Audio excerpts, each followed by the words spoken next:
بسم الله الرحمن الرحيم. حلقة جديدة من الطب في الدراما المصرية. ده بوست على النت طبعا، كذا حد كتبه، بس أنا هنقله عن دكتور اسمه ماركوس سامي.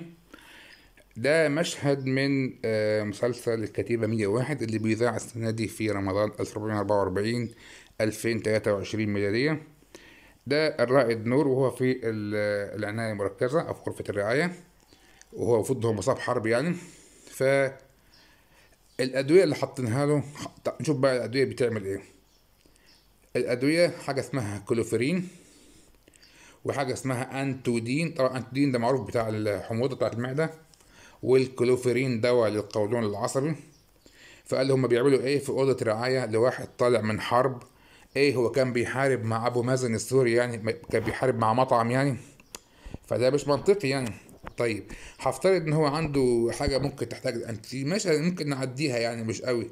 لكن المصيبه بقى بيعمل ايه البرونتوجيست اللبوس، وده عباره عن حاجه يعني زي بتاعه منع الحمل والحاجات دي يعني.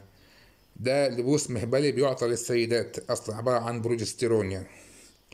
فبيعمل ايه برونتوجيست اللبوس في غرفة الرعاية؟ يعني في الآخر هما المخرج، وزي ما قلنا قبل كده في مقدمة أول حلقة من الطب في الدراما المصرية، إن المخرجين ساعات وصناع الدراما في مصر للأسف ما بياخدوش أي جزء من وقتهم، ما بيتعبوش خالص في إنهم يذاكروا شوية أو يجيبوا حتى دكتور ب10 جنيه يقولوا له إيه اللي ممكن نعمله في المشهد ده.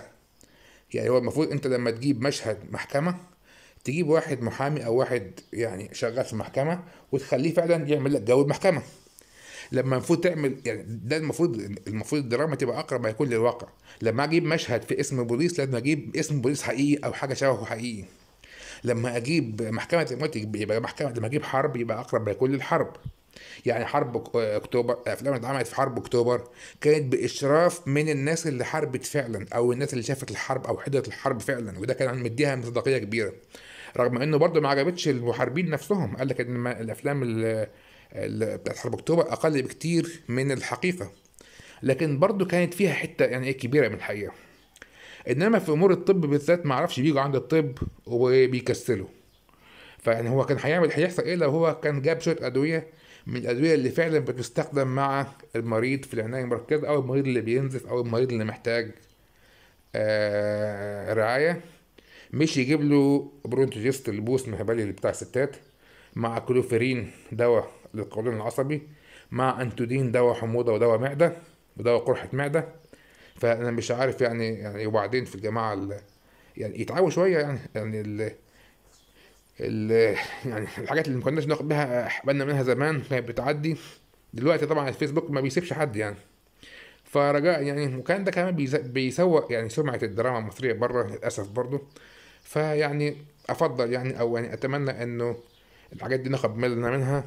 ممكن يبقى العمل الدرامي في منتهى الروعة، ويضيع كل القيمة بتاعته في السف عليه على السوشيال ميديا بهذا الشكل. فيعني ربنا يهديهم إن شاء الله، والسلام عليكم ورحمة الله وبركاته.